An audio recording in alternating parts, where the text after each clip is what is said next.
আপনাদের আবার স্বাগতম আমাদের চ্যানেলে। আজকে আমরা দেখাবো কিভাবে আমরা কাশ্মীরি রগান জোশ বানাতে হয় সেটা। কাশ্মীরের অনেক বিখ্যাত একটি খাবার এটি। তা আমরা এর জন্য কি কি ইনগ্রেডিয়েন্টের দরকার হয় সেই জিনিসগুলো আপনাদের প্রথমে পরিচয় করে দিচ্ছি। এলাচ, দারচিনি, কালো এলাচ, লং, গোলমরিচ, মৌরি, কাসুরি মেথি, আদা, জাফরান, দেশি ঘি, রতনজোট, এটা কাশ্মীরের এক প্রকার গাছের ছাল বা বাকল, এটা হচ্ছে কাশ্মীরি মির্চি, টমেটো কেচাপ, হিং, আদা রসুন পেস্ট বা দই, পেঁয়াজ এবং গরুর মাংস। প্রথমে আমাদের চুলোটা ভালো করে গরম করে, পাতিলটা ভালো করে গরম করে তেল দিতে হবে। তেলের পরিমাণটা খুব বেশি দেওয়া যাবে না, অল্প পরিমাণ তেল দিতে হবে, কারণ কয়েকবার তেলের ব্যবহার আছে এখানে। তেলটা গরম হয়ে গেলে আমরা এখানে পেঁয়াজ দিয়ে দিব।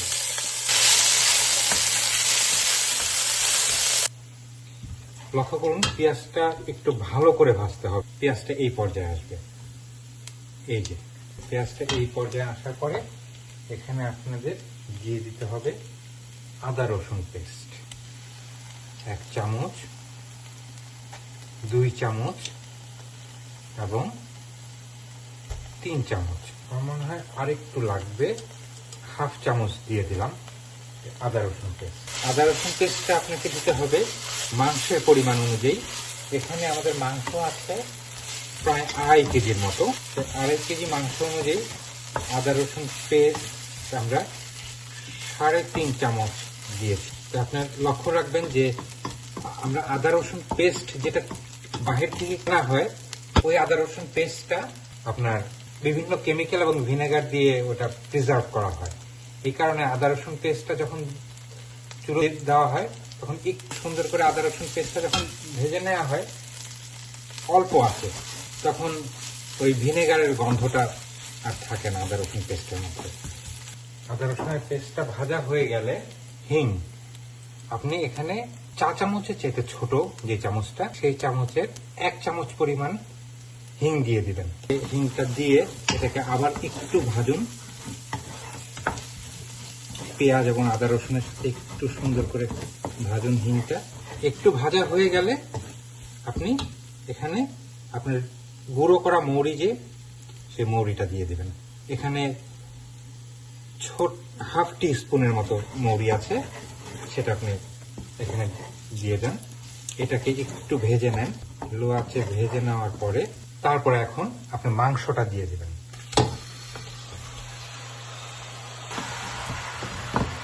মনে রাখবেন, প্রথম দিকে আপনার মাংস থেকে যখন পানি বের হবে, সেই পানিটা শুকানোর জন্য আপনি ঢাকনা দেবেন না, এবং এই পর্যায়ে মাংসটা দেওয়ার পরে এই পর্যায়ে আপনি লবণ দিয়ে দেন, পরিমাণ মতো লবণ দিয়ে নাড়া দিয়ে দেন এবং নাড়তে থাকুন মাংস থেকে পানি বের হওয়া আগ পর্যন্ত। যখন একটু পানি বের হয়ে আসবে তখন আমরা হলুদ, মরিচ, ধনিয়া, জিরা এবং গরম মশলা দিয়ে দেব। 15 মিনিট পরে আবার ফিরে আসলাম। 15 মিনিট আমরা ঢাকনা দিয়ে এটাকে জাল দিয়েছি, ভেতর থেকে একটু ময়েশ্চার বা পানি বের হওয়ার জন্য। এখন আমরা দিয়ে দিব টমেটো কেচাপ।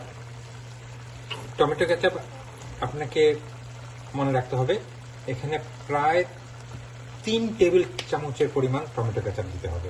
1 চা চামচ হলুদ, আপনার কি পরিমাণে আপনার ঝাল খাবেন সেই অনুযায়ী শুকনো মরিচ বা গুঁড়া মরিচ, 1 চা চামচ জিরা এবং 1.5 চা চামচের পরিমাণে ধনিয়াটা দিবেন। এটা দিয়ে আপনাকে ভালো করে নাড়তে হবে। এই মশলাটা ভালো করে নেড়ে দিতে হবে মাংসের সাথে। খেয়াল রাখবেন মাংসের সাথে যেন মশলাগুলো, টমেটো কেচাপটা খুব সুন্দরভাবে মিশে যায়। আবার কিছুক্ষণের জন্য ঢেকে দিন। ঢেকে দিয়ে জালটা, তাপটা একটু বাড়িয়ে দিন। 20 মিনিট রান্না করার পরে আমরা আবার ফিরে এসে ঢাকনা উঠিয়ে একটা নাড়া দিয়ে দেখি কি অবস্থা। হ্যাঁ, মোটামুটি একটা অবস্থানে চলে আসছে। এখন আমরা দিয়ে দিব গরম মশলা। আমরা তেজপাতাটা যখন দিব একটু মধ্যে ছিঁড়ে তারপর তেজপাতাটা দিয়ে দেবো, তাহলে তেজপাতা থেকে গন্ধটা খুব সুন্দর বের হবে।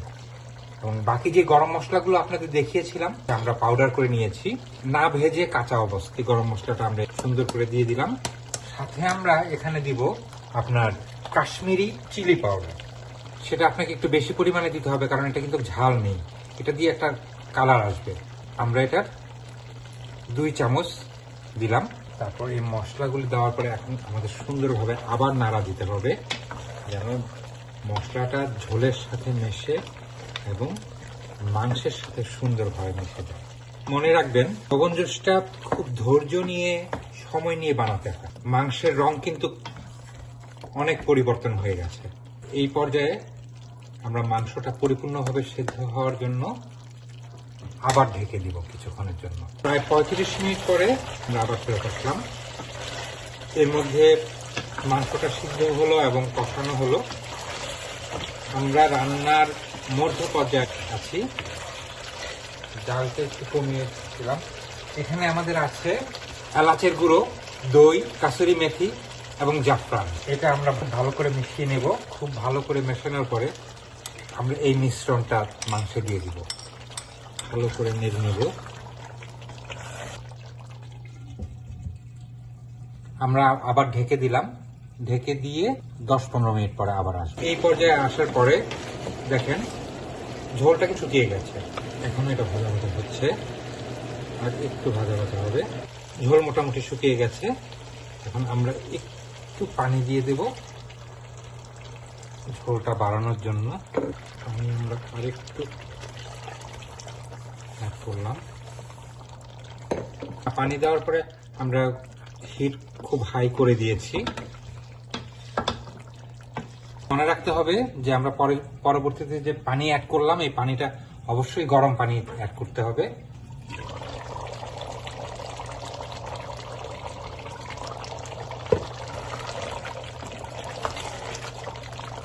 আমাদের মনে হয় আরেকটু ঝাল লাগবে, এই কারণে আমাদের টেস্ট অনুযায়ী এর জন্য আরেকটু ঝাল অ্যাড করলাম। এটা হবে আমাদের ফাইনাল প্রসেসিং। এখন আমরা দেশি ঘিয়ের সাথে রতন জোট, এখানে আপনাকে প্যানটা গরম হলে পরে আপনাকে 2 চামচ দেশি ঘি দিয়ে দিতে হবে। দেখেন ঘিটা যখন গরম হবে তখন আপনি এখান থেকে 2 চামচ, 1 চা চামচ পরিমাণে, এটা চামচটা অনেক ছোট, 1 চা চামচ পরিমাণে রতন জোট দিয়ে দিবেন। এটাকে খুব সুন্দরভাবে ঘিয়ের সাথে মিশিয়ে নেবেন। এই পর্যায়ে আমি আমার পাতিলটা নিয়ে আসছি, এখানে পাতিলটা এনে আপনাদের দেখাচ্ছি। এই যে রতন জোট এবং ঘি, এটার সাথে মিশিয়ে দেন। এটার সাথে মিশিয়ে আমরা ভালো করে নাড়া দিয়ে দিই। জাস্ট আর 5টা মিনিট এভাবে থাকবে। এই আমাদের হয়ে গেছে বিফ রোগন জোস। গন্ধেই ক্ষুধা লেগে গেছে। আমরা জানি না আপনাদের কাছে কেমন লাগবে। আপনারা রান্না করেন, রান্না করে আমাকে জানান আপনাদের কাছে খেতে কেমন লাগলো। আমি আপনাদের পরিবেশনের অবস্থানটা দেখিয়ে দিচ্ছি কিভাবে বিফ রোগন জোসটা পরিবেশন করতে হয়। এই বিফ রোগন জোস পরিবেশনের জন্য তৈরি হয়ে গেছে। উপরে আমরা একটু আদা কুচি দিয়ে তারপর পরিবেশন করব। ধন্যবাদ আমাদের বিফ রোগন জোস রেসিপি দেখার জন্য, রান্না দেখার জন্য। আপনাদের অনুরোধ করব আপনারা এটা রান্না করে বাসায় খাবেন এবং আমাকে জানাবেন কেমন হলো। ধন্যবাদ।